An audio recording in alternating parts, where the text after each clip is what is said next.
Mahigit 100 pamilya apektado sa pagsiklab ng sunog sa magkahiwalay na lugar sa Maynila sa loob po yan ng 24 oras. Saksi, si Katrina Son. Naglalagablab ang mga kabayang ito sa barangay 659 Arroceros sa Maynila.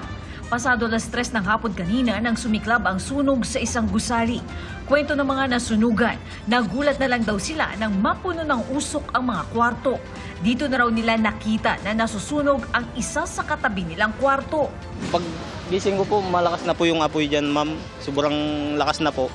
Tapos lahat ng kasamahan ko, nilabas na nila yung gamit nila. Pag akyat ko doon kanina, sa kisame pa yung sunog, yung apoy. Tapos pag yun na, pagbalik, wala na.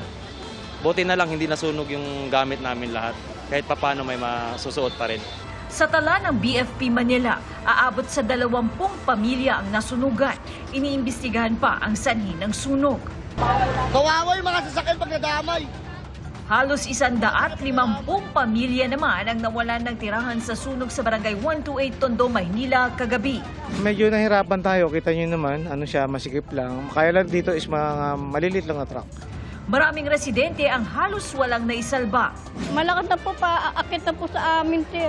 Nasunog na po yung bahay namin, magamit ng anak sa eskwela, yung libro, tapos yung mga uniform, sir, wala po natira sa amin, sir. Mag-asawang nag-away ang pinagbintangang nagsimula ng sunog. Bagay na itinanggi ng lalaki.